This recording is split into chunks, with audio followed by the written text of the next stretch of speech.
पिछले भाग में आपने देखा कि 3 साल से बंजर पड़े सूखीराम के खेत में छिपा एक रहस्यमयी राज उसके सामने आ जाता है। पुराने बिजूके की जेब से उसे अपने दादा का लिखा हुआ एक संदेश और 21 सुनहरे गेहूं के दाने मिलते हैं। तभी पहली बार वो जादुई बिजूका बोल उठता है और उन दानों को बोने के बदले एक ऐसी रहस्यमयी शर्त रखता है जो सूखीराम की ही नहीं बल्कि पूरे गांव की किस्मत बदल सकती है। अब देखते हैं आगे क्या होता है। तुमने ईमान का बीज बोया सुखीराम, अब शर्त पूरी कर। उसी रात सुखीराम ने फसल काटी। 21 क्यारियों से 21 बोरी गेहूं निकला, बिल्कुल बराबर। माँ, जैसा तूने कहा, पहली 7 बोरी ठाकुर के घर गमी में, दूसरी 7 बोरी कन्हैया के नाम से स्कूल में, ताकि कोई बच्चा भूखा ना पढ़े। तीसरी 7 बोरी तीसरी हमारे लिए। नहीं बेटा, तीसरी में से भी 3 बोरी निकाल। एक शांता के लिए, वो विधवा है। एक बिरजू के लिए, उसके घर बीमारी है। एक सरपंच के घर। माँ जी, सरपंच के घर क्यों? उसने तो हमें लूटना चाहा। बहू, बिजुका ने कहा था जिसने रुलाया। सरपंच ने रुलाया, पर गमी उसके घर भी है। उसका बेटा गया है। दुश्मन के घर भी गमी हो तो दुश्मनी भूलते हैं। यही गांव का धर्म है।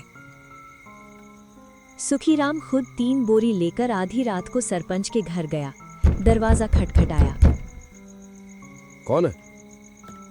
मैं सुखीराम, सरपंच जी, बिजूका का पहला हिस्सा ले आया हूँ। आपने मुझे रुलाया था, अब आप मत रोइए। आपका बेटा नहीं लौटेगा, पर ये गेहूं इससे ब्राह्मण भोज करा देना, पुण्य लगेगा। सरपंच की आंखों से आंसू बह निकले। 60 साल का मुखिया सुखीराम के पैरों में गिर पड़ा। सुखीराम, मैं पापी हूँ। मैंने तुझे लूटना चाहा। मुझे माफ कर दे बेटा। बाप जी, आप इसके पैर क्यों पड़ रहे हो? चुप कर। आज समझ आया कि मुखिया वो नहीं जो ले, मुखिया वो है जो दे। सुखीराम, कल पंचायत में आना। अगले दिन पंचायत बैठी। पूरा गांव आया था। पंचों, आज से सुखीराम इस गांव का अन्नदाता है। इसका खेत अब जादुई खेत कहलाएगा। और बिजूका हमारे गांव का रखवाला है। पर सरपंच जी, ये तो... चुप। कल्लू, तू और विनोद आज से खेतों में काम करोगे, मजदूरी करके खाओगे। बहुत हराम का खा लिया। गांव में पहली बार सरपंच के घर से न्याय की बात निकली थी। रात को सुखीराम फिर खेत पर गया। सुखीराम, अभी परीक्षा बाकी है। लालच की हवा चलेगी, संभलना। कैसी परीक्षा बिजूका? शहर से लोग आएंगे सोना देखकर, तुझे खरीदने, तुझे लालच देने। बेचेगा क्या ईमान? सुखीराम का खून सूख गया। वो घर आया, तभी उसे सड़क पर गाड़ी की हेडलाइट की रोशनी दिखी जो उसके घर की तरफ आ रही थी। हेडलाइट की रोशनी सुखीराम की झोपड़ी पर पड़ी। एक बड़ी गाड़ी आकर रुकी। उसमें से 3 लोग उतरे। सुखीराम नाम है तुम्हारा? हम एग्रो किंग कंपनी से हैं। सुना है तुम्हारे खेत में सोना उगता है। साहब, सोना नहीं, गेहूं उगता है, वो भी ईमान से। देखो भाई, घुमा फिरा मत। ये 10 लाख का चेक है। अपना 2 बीघा खेत हमें बेच दे, हम यहाँ रिसर्च लैब बनाएंगे। 10 लाख? हे भगवान, इतने तो हमने सपने में भी नहीं देखे। बहू, चुप रह। पहले सुन तो क्या कह रहे हैं। सोच लो, 10 लाख में पक्का मकान, कन्हैया का शहर में एडमिशन, तुम लोगों की गरीबी खत्म। सिर्फ एक साइन चाहिए। सुखीराम का हाथ कांप गया। 10 लाख, जिंदगी भर की गरीबी एक कागज से खत्म। साहब, मैं अपनी माँ से पूछ लूं? वो दौड़कर खेत में बिजूका के पास गया। बिजूका, सुन रहा है? 10 लाख मिल रहे हैं। कन्हैया की फीस, विमला की साड़ी, माँ की दवाई, सब आ जाएगा। बेच दूं? बिजूका खामोश रहा। हवा भी नहीं चली। तभी पीछे से आवाज आई। बाबा, मत बेचना खेत। मास्टर जी कहते हैं जमीन माँ होती है। माँ को कोई बेचता है क्या? पर बेटा, तेरे स्कूल की फीस, बाबा, आपने ही तो सिखाया था कि ईमान का बीज बोना, अब आप ही काटोगे? सुखीराम की आंखें भर आईं। वो वापस गाड़ी के पास गया। साहब, माफ करना, खेत नहीं बिकेगा। ये मेरे दादा की निशानी है। अबे ओ गंवार, 10 लाख ठुकरा रहा है? 20 लाख ले ले, आखिरी ऑफर। जी 20 लाख? बहू, लालच मत कर। मेरा बेटा ठीक कह रहा है। हम गरीब भले रह लें, पर दगाबाज नहीं बनेंगे। ठीक है, मत बेचो, पर याद रखना, हम ये बीज लेके रहेंगे। सरकार से परमिट लाएंगे, तुम्हारा खेत राष्ट्रीय संपत्ति घोषित हो जाएगा, फिर कौड़ी नहीं मिलेगी। गाड़ी धूल उड़ाती चली गई। गांव में दहशत फैल गई। सुखीराम, तूने गलती कर दी। शहर वालों से दुश्मनी ठीक नहीं, वो सरपंच को खरीद लेंगे। हाय, अब क्या होगा? वो लोग पुलिस लाएंगे, कहेंगे बिजूका में जादू टोना है। उसी रात पंचायत बैठी। विक्रांत ने सरपंच हरनाम सिंह को फोन किया था। पंचो, कंपनी कह रही है कि सुखीराम का खेत सरकार लेगी, वैज्ञानिक रिसर्च के लिए। मुआवजा मिलेगा। हाँ बाबजी, सही कह रहे हैं। गांव के विकास के लिए जरूरी है। सुखीराम को समझाओ। सरपंच जी, आप तो बदल गए थे। आपने कहा था मैं अन्नदाता हूं। सुखीराम, मैं मजबूर हूं, ऊपर से दबाव है। तू साइन कर दे, तुझे 25 लाख दिलवा दूंगा। 25 लाख? माँ जी, अब तो कर दो साइन, कन्हैया का भविष्य बन जाएगा।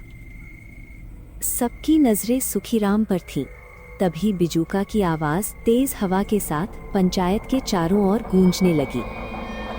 लालच की हवा चल चुकी है, अब आखिरी शर्त सुनो सब। पूरी पंचायत सन्नाटे में। जिसने रुलाया था वो अब हंसाएगा क्या? जिसने लिया था वो अब देगा क्या? सुखीराम, तू बोलेगा तो खेत रहेगा या फिर जाएगा, पर याद अगर बिका तो मैं मिट्टी हो जाऊंगा और ये खेत फिर से बंजर। ये क्या ड्रामा है? कोई इसका वीडियो बना, वायरल करेंगे। अंधविश्वास फैला रहा है। बिजूका दादा अंधविश्वास नहीं है, वो हमारे रखवाले हैं। चुप हो जाओ सब। सरपंच जी, विनोद, विक्रांत साहब और पूरे गांव वालों, सुन लो। ये खेत मेरा नहीं है, ये उसका है जिसने भूखे पेट सोकर भी दूसरे का हिस्सा निकाला। ये उसका है जिसने गमी में दुश्मन को गले लगाया। ये मेरी माँ का है जिसने बालियां बेच दी। ये मेरी पत्नी का है जिसने ताने सहकर भी घर जोड़ा। ये मेरे बेटे का है जिसने कहा माँ नहीं बिकती। 25 लाख नहीं, 25 करोड़ भी दोगे तो नहीं बिकेगा, क्योंकि अगर आज बेच दिया तो कल कन्हैया क्या सीखेगा कि ईमान की कीमत होती है? नहीं। सरपंच जी, आप मुखिया हो, फैसला करो, लालच की तरफ या ईमान की तरफ। पंचो, मैं मानता हूं, मैं लालच में अंधा हो गया था, पर आज ये बच्चा मुझे धर्म सिखा गया। मैं ऐलान करता हूं, जब तक मैं सरपंच हूं, रामपुर का एक तिनका भी कंपनी नहीं लेगी। बाप जी, आप क्या कर रहे हैं? कंपनी केस कर देगी। करने दे केस, जेल चला जाऊंगा, पर गांव नहीं बिकने दूंगा। सुखीराम, उठा मेरी पगड़ी, आज से तू मेरा बेटा है। तुम सब पछताओगे, मैं देख लूंगा। विक्रांत और राकेश गुस्से में चले गए। उसी रात खेत में चमत्कार हुआ। बिजूका के पूरे शरीर से सोने की रोशनी निकली। वो रोशनी पूरे गांव में फैल गई। सुखीराम, तू जीत गया, परीक्षा पास, लालच हारा, ईमान जीता, अब मेरा काम नहीं बिजूका, मत जाओ। तुम चले गए तो खेत अब कभी बंजर नहीं होगा, क्योंकि अब इसमें 21 दाने नहीं, पूरा गांव मिलकर बोएगा ईमान से। ये तो बस तेरे दादा रघुवीर का वचन था जो पूरा हुआ। रघुवीर, मेरे ससुर? तो क्या? हाँ सरस्वती, मैं ही रघुवीर हूँ। जब मरा था तो भगवान से मांगा था कि मेरे पोते को भूखा ना सोने दूं, इसलिए बिजूका बनकर रखवाली की। अब मेरा पोता अन्नदाता बन गया, मेरा काम पूरा हुआ। इतना कहकर बिजूका मिट्टी बनकर खेत में मिल गया। जहाँ वो गिरा वहाँ एक छोटा सा पीपल का पौधा उगाया। दादा चले गए बाबा। नहीं बेटा, दादा अब इस पूरे खेत में है, इस पीपल में है। जब तक हम ईमान से रहेंगे दादा की रखवाली रहेगी। 1 साल बाद रामपुर गांव अब अन्नदाता गांव कहलाता है। सुखीराम का 2 बीघा खेत अब पूरा गांव मिलकर बोता है। जो भी फसल होती है पहले गमी वाले घर जाती है, फिर स्कूल, फिर विधवा, फिर बीमार, फिर सब। सरपंच हरनाम सिंह अब कन्हैया के साथ खूब मस्ती करते और साथ खेलते। विमला और सरस्वती देवी साथ साथ रसोई खाना बनाती। माँ जी, कभी सोचा था अपना घर ऐसा होगा? नहीं बहू, मैंने तो तुझे मनहूस कहा था, पर तू ही लक्ष्मी निकली। माफ कर दे बुढ़िया को। माँ जी, आप माफी मत मांगो। आपने ही तो सिखाया कि गमी में लड़ते नहीं, एक होते हैं। समय बीतता गया। अब खेत में बहुत बढ़िया फसल होने लगी। पूरे गांव में अब खुशी का माहौल था। और हाँ, कोई भी लालच में आता है तो पीपल के पत्ते अपने आप खड़खड़ाने लगते हैं। गांव वाले कहते हैं दादा रघुवीर जाग रहे हैं। बाबा, एक बात पूछूं? पूछ बेटा। अगर फिर कोई 25 करोड़ लेकर आएगा तो बेटा उसे भी खेत दिखाएंगे, बिजूका की कहानी सुनाएंगे और पीपल के नीचे बिठाकर कहेंगे कि भाई, ईमान बेचने की चीज नहीं, बोने की चीज है। बोगे तो सोना उगेगा, बेचोगे तो बंजर हो जाओगे। पीपल की छांव में पूरा रामपुर हंस पड़ा।